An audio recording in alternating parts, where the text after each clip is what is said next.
하나님 말씀 누가복음 7장 36절에서부터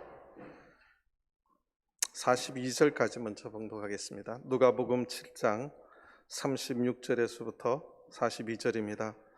누가복음 7장 36절 한 바리새인이 예수께 자기와 함께 잡수시기를 청하니 이에 바리새인의 집에 들어가 앉으셨을 때에 그 동네에 죄인인 한 여자가 있어 예수께서 바리새인의 집에 앉으셨음을 알고 향유 담은 옥합을 가지고 와서 예수의 뒤로 그 발 곁에 서서 울며 눈물로 그 발을 적시고 자기 머리털로 씻고 그 발에 입 맞추고 향유를 부으니 예수를 청한 바리새인이 이것을 보고 마음에 이르되 이 사람이 만일 선지자더면 자기를 만지는 이 여자가 누구며 어떠한 자고 죄인인 줄을 알았으리라 하거늘 예수께서 대답하여 가라사대 시몬아 내가 네게 이를 말이 있다 하시니 저가 가로되 선생님 말씀하소서.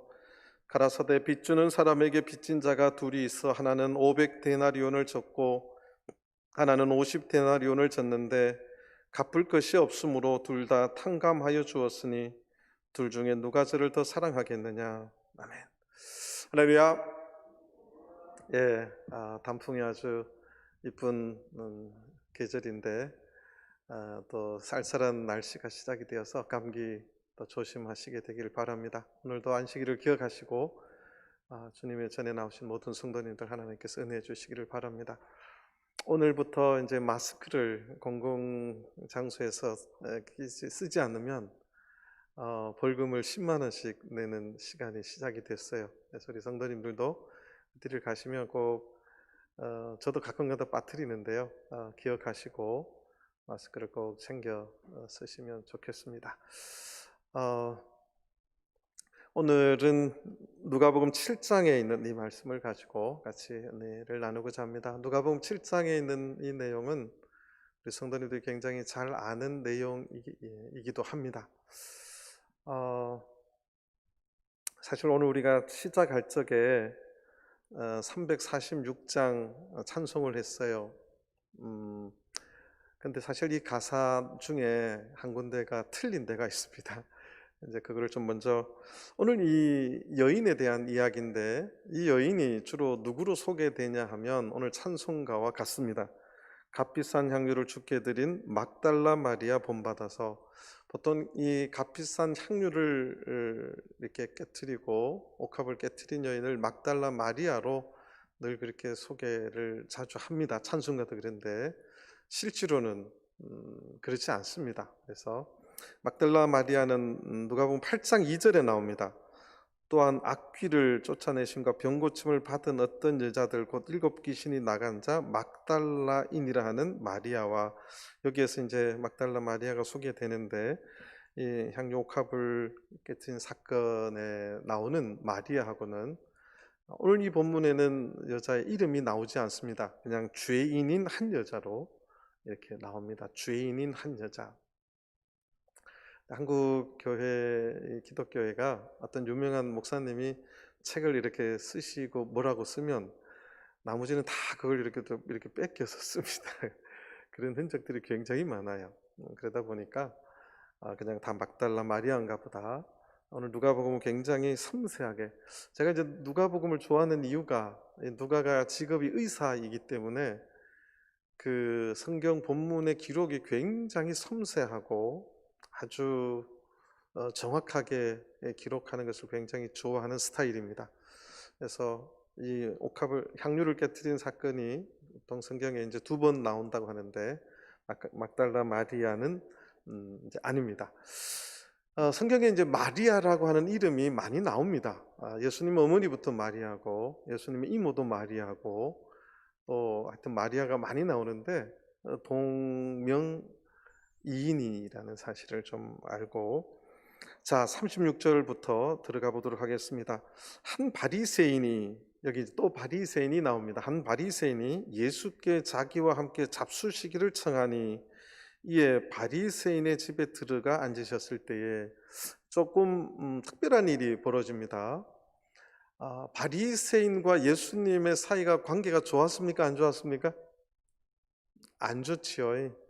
그런데 서로 껄끄럽게 생각하는 상대예요. 근데 한 바리새인이 예수님을 자기 집에 초청한 것도 좀 특이하고, 예수님께서는 그 초청에 흔쾌히 그 집에 들어가셔서 식사에 응하십니다. 아주 재미있는 이제 일인데, 이 바리새인의 이름이 이제 뒤에 나옵니다. 40절에 보면 예수께서 대답하여 가라사대 시몬아, 이 바리새인의 이름이 시몬이라는 것을 이제 알게 되는데요. 예수님께서 바리새인의 집에 들어가서 식사를 하려고 이렇게 앉았다고 되어 있는데, 사실 알고 보면 유대인들의 그 손님 초청에 의하면 이렇게 비스듬하게 눕는 겁니다. 그래서 식사를 하려고 그렇게 앉아 있을 때에 37절, 그 동네에 바리새인은, 그 동네에 누가 좀 하나님 말씀대로 살려고 노력하는지, 그 종교 지도자들이 누군지, 또 죄인들이 누군지, 그것을 늘 분명하게 지켜보고 그것을 늘 이렇게 구분하기를 좋아하는 사람들이 바리새인들입니다. 그 동네에 죄인인 한 여자가 있어 예수께서 바리새인의 집에 앉으셨음을 알고 향유 담은 옥합을 가지고 와서, 그 마을에 죄인인 한 여자에게 죄인이라고 고대 사회에 붙여지면 이거는 거의 100% 창기를 말합니다. 그 여자가 지금은 모르겠습니다만은 옛날에 창기라고 하면 요즘의 범죄형으로 말하면 생계형입니다. 먹고 살 것이 그거밖에 없어서, 어쩔 수가 없어서, 내가 좋아서가 아니라 먹고 살기 위해서 하는 그런 불쌍한 여자가 있었다는 거죠. 그래서 그 여자가 예수님께서 그 바리새인의 집에 앉으셨음을 알게 됩니다. 자, 그러면 바리새인과 죄인인 한 여자 사이에 따뜻한 온기가 흘렀을까요? 두 사람의 관계는 어땠을까요? 바리새인은 그 여자를 쳐다보기도 싫어하는 사람들입니다. 마주치는 것조차도 아주 혐오스러워하는 존재들이시죠. 여자는 그걸 알까요, 모를까요? 알고 있죠.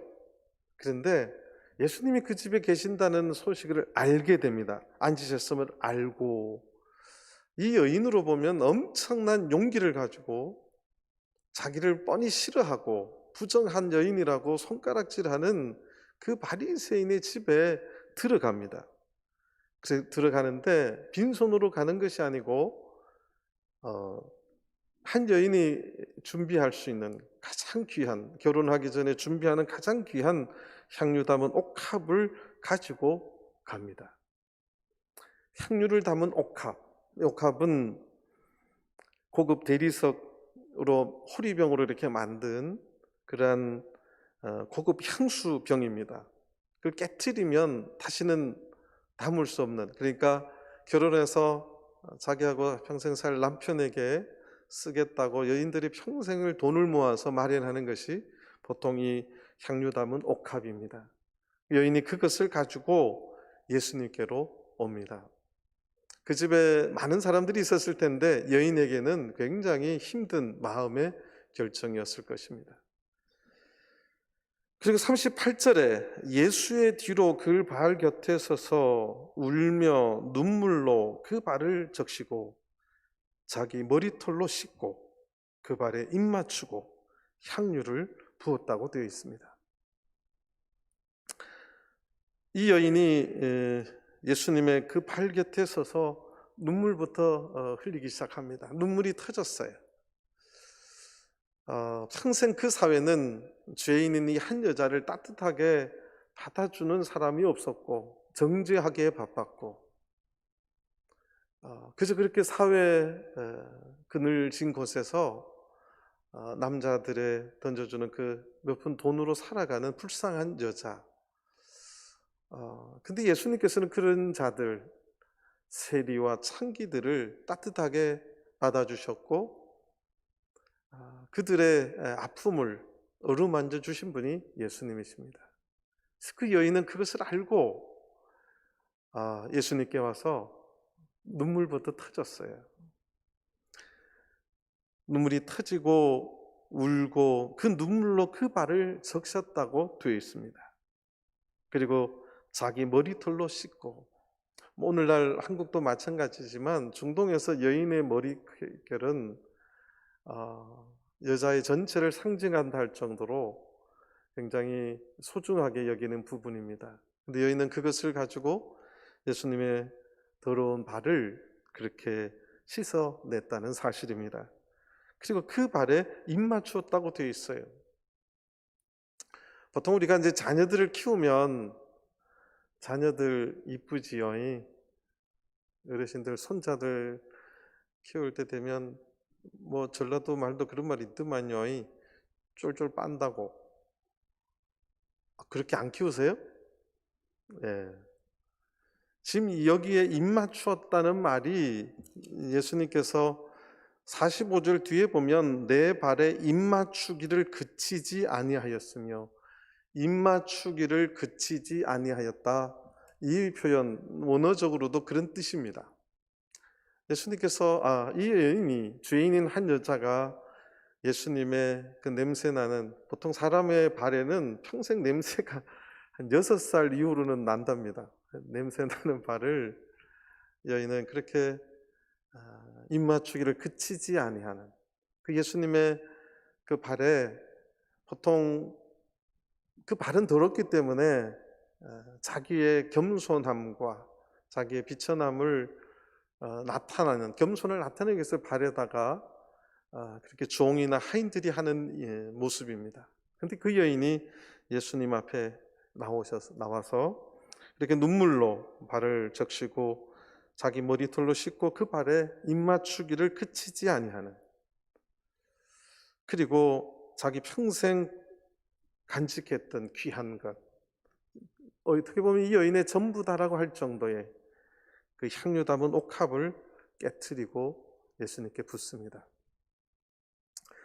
오늘 이 사건 속에 성경이 말하려고 하는 것이 무엇인가? 초대는 누가 했어요? 초대는 바리새인이 했습니다. 근데 진정으로 예수님을 초대한 여인은 누구냐? 성경은 묘사하기를 이 여인이 진정으로 예수님을 초대한 사람으로 그렇게 기록을 해놓고 있다는 것이죠. 39절에 보면 예수를 청한 바리새인이 이것을 보고 마음에 이르되 이 사람이 만일 선지자더면 자기를 만지는 이 여자가 누구며 어떠한 자고 죄인인 줄을 알았으리라 하거늘. 바리새인은 예수님이 그렇게 여인이 하는 것을 가만히 두고 보는 것을 놓고, 어떻게 죄인인 여자인 저 여자에게 저렇게 저거를 이렇게 다 받아들일 수 있는가? 저 여자가 죄인인 걸 왜 모르고 있을까? 저 선지자 맞아? 뭐 이런 입장이죠. 그 속에 있는 마음을 예수님은 아셨습니다. 이것이 당시의 바리새인들의 편견입니다. 예수님 보시기에, 하나님이신 예수님 보시기에 죄인인 이 여인도 죄인이고 바리새인은 의인입니까? 바리새인은 의인입니까? 예수님 볼 때는 이 바리새인도 죄인입니다. 근데 예수님께서 당시의 종교 지도자이면서도 예수님하고 늘 대립했던 바리새인의 집에 왜 갔을까요? 전 그게 또 궁금했어요. 저 같으면 안 갔을 것 같아요. 맨날 부딪히는 사람 집에 무슨 밥맛이 또 있겠어요? 예수님 그 집에 왜 갔을까요?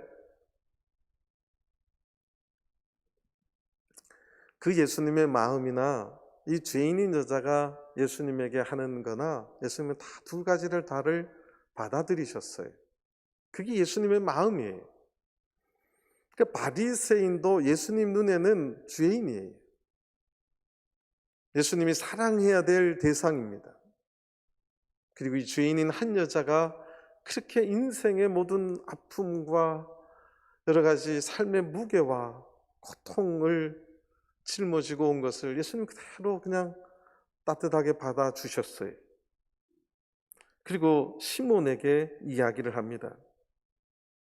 40절, 예수께서 대답하여 가라사대 시몬아 내가 네게 이를 말이 있다 하시니 저가 가라되 선생님 말씀하소서.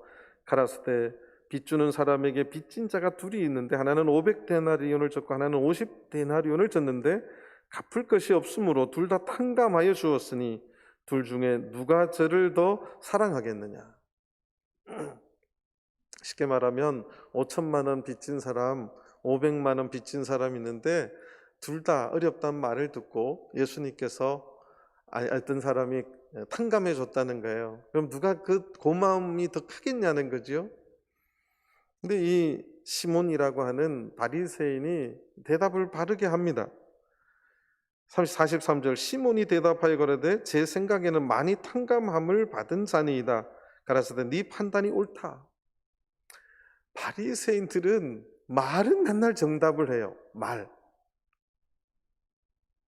근데 예수님의 마음을 이해하지 못하는 그런 사람들이에요. 그러니까 죄인이라고 하는 것, 자기는 늘 항상 의인이라고 하는 것, 이거 판단하기 바쁜 자들이었습니다. 또 갈릴리에서 무슨 선한 것이 날 수 있느냐? 자, 이제 이런 것들이 요한복음 7장에 잠깐 좀 보도록 하겠습니다. 요한복음 7장입니다. 요한복음 7장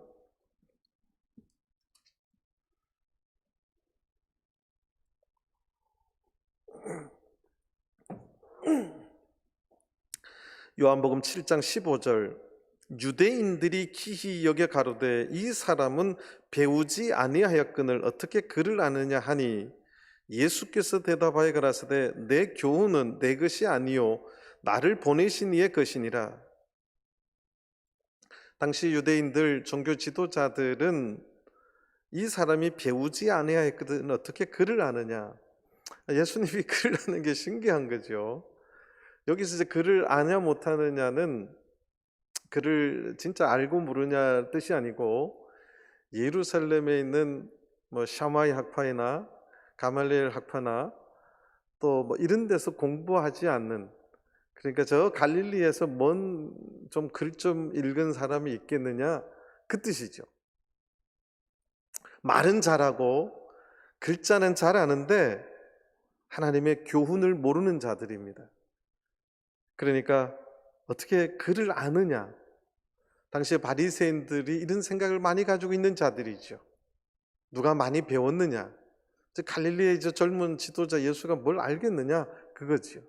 예수님께서는 예수님이 하드는 그를 아느냐 모르느냐가 아니라 교훈으로, 내 교훈은 예수님이 내가 그를 이렇게 안다 이렇게 이런 말 안 하셨어요.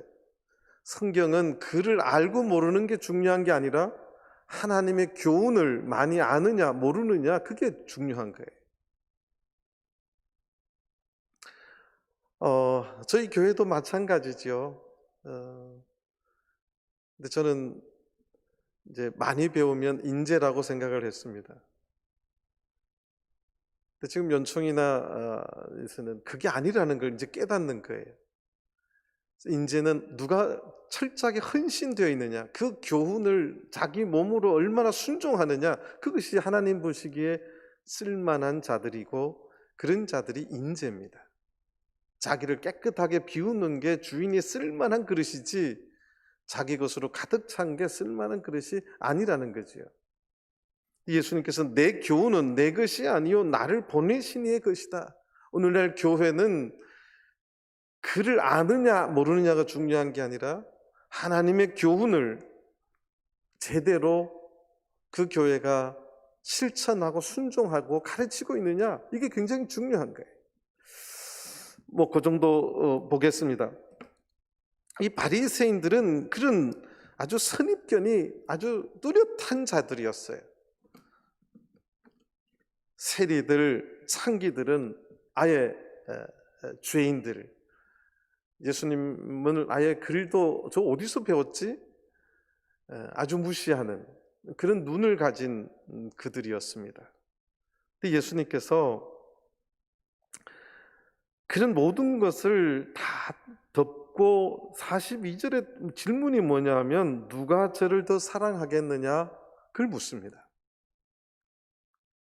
누가 저를 더 사랑하느냐?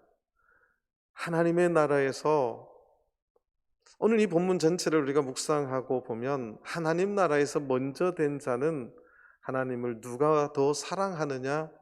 저는 그것이 더 문제라고, 더 중요한 포인트라고 생각합니다. 내가 이 땅에서 더 그를 많이 알고 가르치는 입장 바리새인이냐, 정말 사람들이 지탄받는 죄인으로 살면서 어쩔 수 없이 그렇게 불쌍하게 살았던 여인이 자기의 삶을 정말 후회하고 통회하는 마음으로 예수님께 나와서 그렇게 눈물로 자기의 소중한 것을 바치며 주님을 온몸으로 사랑하는 그것이냐. 그래서 시몬이 대답은 정확하게 했어요. 그랬더니 예수님께서 내 판단이 옳다. 44절을 보면 여자를 돌아보시며 시몬에게 이르시되, 참 저는 이게 예수님의 말씀하는 스타일을 보면 누가는 굉장히 재밌게 기록해요. 여자를 돌아보시며, 말은 누구한테 한다고요? 시몬에게 한다니까요. 여자를 따뜻한 눈으로 돌아보시며 시몬에게 이르시되 이 여자를 보느냐, 이 여자를 보느냐, 내가 네 집에 들어오매 너는 내게 발 씻을 물도 주지 아니하였으되. 원래 손님을 청해서 손님이 식사로 오면 가장 기본적인 예의가 뭐냐면 발 씻을 물을 내어놓는 거예요. 그런데 이 바리새인은 제가 아까 말했잖아요. 초대를 했어요, 안 했어요? 했어요. 그런데 이 초대는 엄청난 냉랭한 초대였어요.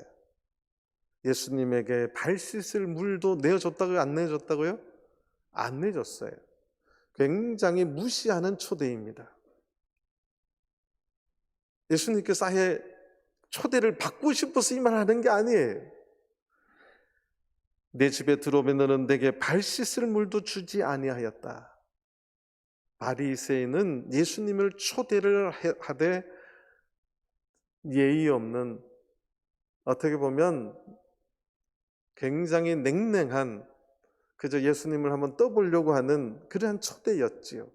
준비 안 된 초대였습니다. 아니면 의도적으로 그렇게 했을 거예요. 내가 너보다 배워도 더 배웠지, 젊은 네가 뭘 발 씻어주고 싶은 마음이 없었던 거지요. 그런데 이 여자는 눈물로 내 발을 적시고 그 머리털로 씻었다고 되어 있습니다. 두 번째 45절 보면 너는 내게 입맞추지 아니하였으되. 보통 손님이 오면 그 반가움의 표시를 지금도 중동 사람들은 여기 한번 이렇게, 여기 한번 이렇게, 조금 더 사이가 좋으면 3번 한다고 합니다.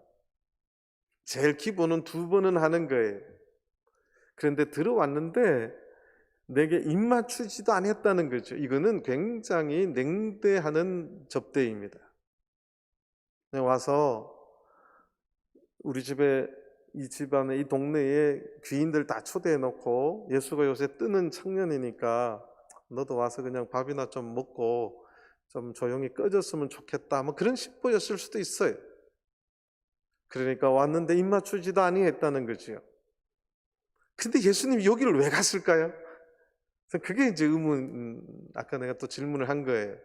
예수님이 이런 접대를 받을 거라고 몰랐을까요? 예수님 모르고 갔을까요?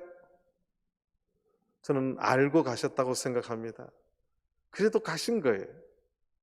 그런데 이 여인은 내가 들어올 때부터 내 발에 입맞추기를 그치지 아니하였으며, 나를 얼마나 좋아했으면 그 더러운 발을 입맞추기를 그치지 않았다고 되어 있어요. 여러분들 손자들 그 기저귀 갈고 이뻐가지고 발을 그냥 꽁꽁꽁 이렇게 쪽쪽쪽쪽 빨잖아요. 그렇게 안 하세요? 네. 근데 그게 이제 6살이 되면 그 발에서 뭐가 난다고요? 냄새가 나게 돼 있어요.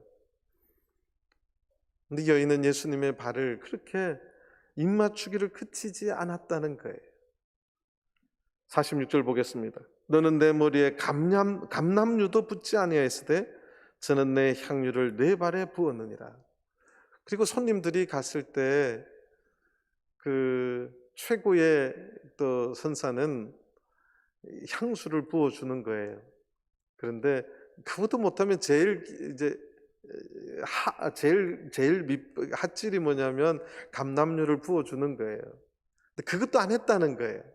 얼마나 초대를 해놓고 냉대를 한 것인지를 알 수 있죠. 근데 이 여인은 자기 모든 것 향유 그 옥합을 깨고 그 향유를 예수님께 부었다는 것입니다.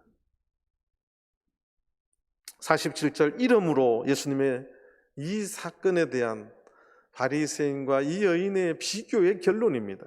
이러므로 내가 네게 말하노니 저의 많은 죄가 사하여졌도다. 이는 저의 사랑함이 뭐합니다? 이게 오늘 제목입니다.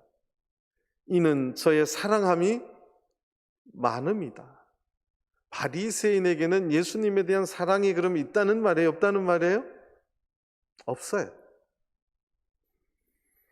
오늘 우리 신앙생활 가운데 비교를 하자면, 적용을 하자면, 오늘날 우리가 교회에 나와서 우리가 예배 드린다는 것은 예수님을 내가 초대하는 거예요. 예수님의 말씀을 내가 받아들이고 먹겠다고 지금 예수님을 초대한 거예요. 예수님을 초대하는 태도가 바리새인은 마치 자기가 초대한 것이냐. 그런데 그 마음 속에는 예수님에 대한 냉대와 어떻게 보면 자기가 예수님보다 더 똑똑한 그 교만함이 들어있는 것일 수도 있어요. 제가 교회에서 설교를 하고 나면 저에 대한 질문들이 들어옵니다.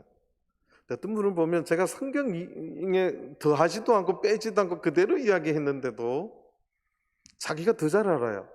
목사님 그렇게 설교하시면 어떻게 되지요? 제가 깜짝깜짝 놀릴 때가 있어요. 그럼 이 성경 말씀 지금 예수님하고 바리새인하고 대화 내용을 전 그대로 지금 이야기했는데 예를 들자면 그런 거예요. 어떻게 그렇게 해석할 수 있습니까? 그러면 자기가 예수님 말씀보다 더 잘하는 거예요. 더 높은 거예요. 그럴 수 있어요. 우리가 신앙이 예수님을 초대한다는 것은 예수님을 오늘 내 안에 받아들이고 그 말씀을 내가 듣겠다는 태도가 있다고 한다면 들어올 때부터 내가 죄인임을 고백하고 예수님 앞에 눈물을 흘리며 내가 그렇게 주님 보시기에 불쌍하게 살았음을 고백하고 주님의 더러운 발을 자기 머리털로 씻기고 거기에 입맞추기를 그치지 아니하고 자기의 가장 좋은 것을 예수님 앞에 드릴 수 있는 것, 이것이 예수님을 초대하는 가장 중요한 그 모습이라는 거예요. 근데 바리새인은 말로는 잘합니다. 대답은 잘해요. 그런데 그 마음은 예수님의 교훈하고 멀어져 있다는 사실을 오늘 이 사건은 오늘 우리들에게 보여주고 있다는 사실입니다.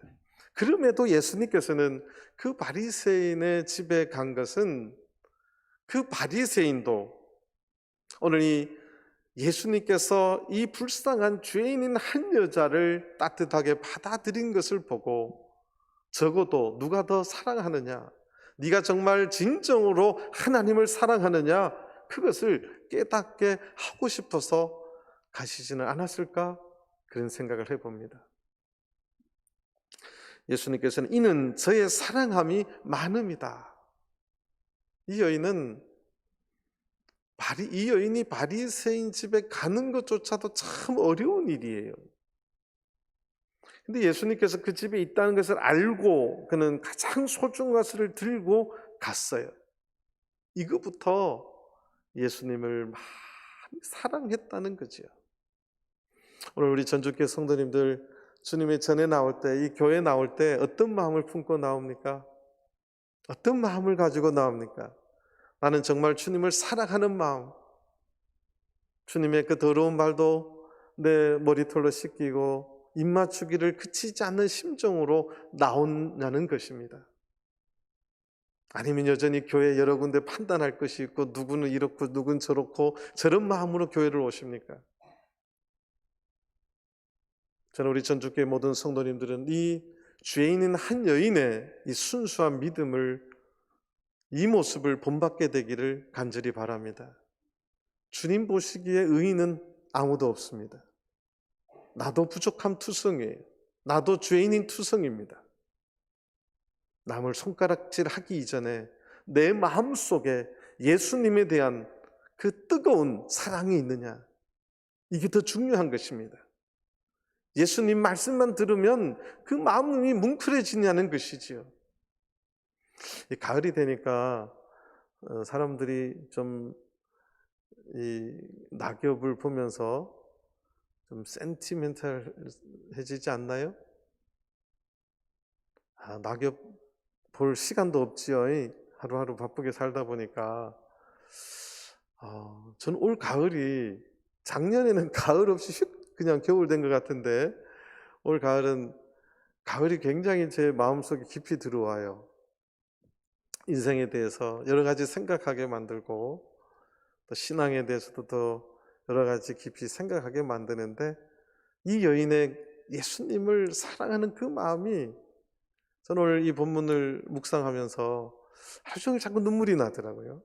이 여인이 얼마나 힘들었는데, 얼마나 힘들게 살았는지 그게 이제 느껴지는 거죠. 그런 여인의 아픔조차도 따뜻하게 받아주시는 분이 바로 우리 예수님이시고, 그 여인의 그 사랑을 알고 계시는 분이 예수님이라는 거예요. 오히려 주님 앞에 더 사랑받는 사람은 그런 자들이라는 거죠. 자기의 부족함을 늘 아뢰고 자기의 참으로 부끄러운 모습을 주님 앞에 내려놓고 나는 주님을 끝까지 사랑하겠노라고 자기의 가장 소중한 것조차도 주님을 위해서 내어놓을 수 있는 그런 모습을 주님은 기뻐하신다는 사실이죠. 말로는 대답은 잘하고 지식적으로는 잘하는데 그 교훈을, 뜻을 모르는 이 바리새인 같은 신앙이라면 예수님은 그들을 바리새인같이 여길 수 있다는 사실입니다. 저는 우리 전주교회 모든 성도님들이 오늘 이 교훈을 통해서 우리가 예수님을 어떻게 바라보고 주님을 초청하고 나와야 될 것인지를 다시 한번 생각해 볼 필요가 있다는 것입니다. 48절, 이에 여자에게 이르시되 내 죄사함을 얻었느니라. 죄 때문에 평생을 괴로워하는 이 여인에게 내 죄사함을 얻었다고 선언해 줍니다.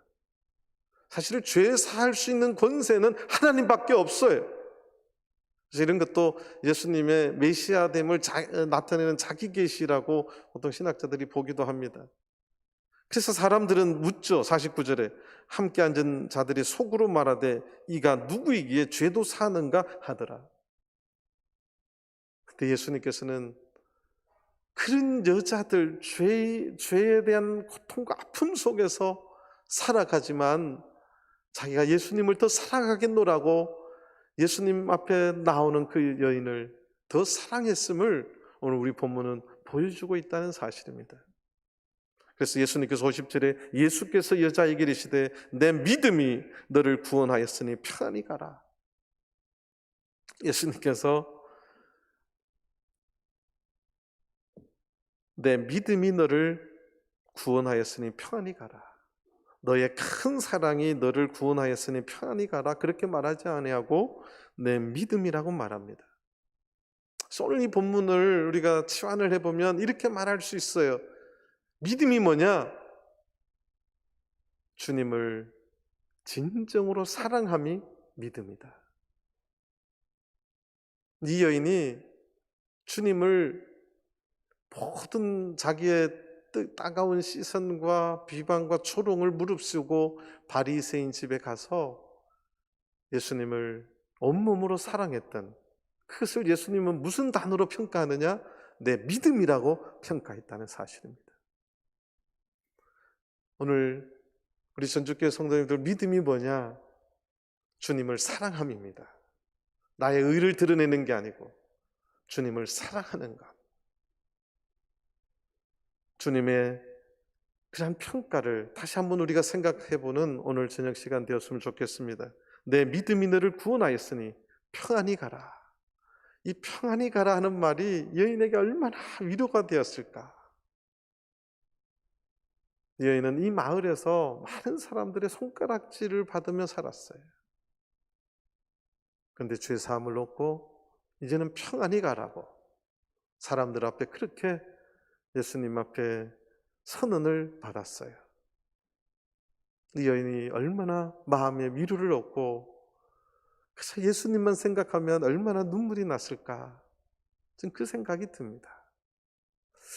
저는 우리 전주교회 사랑하는 우리 모든 성도님들, 우리가 주님의 이 초청, 그것은 오늘날 우리의 예배라고 생각합니다. 주님을 초청해 놓고 바리새인처럼 주님을 초대하지 말고 이 죄인인 한 여인의 이 모습으로 주님을 초청하고 나의 사랑을 온몸으로 드러내 놓을 수 있는 믿음의 성도들이 다 되시기를 간절히 바랍니다. 다 같이 묵도하시겠습니다.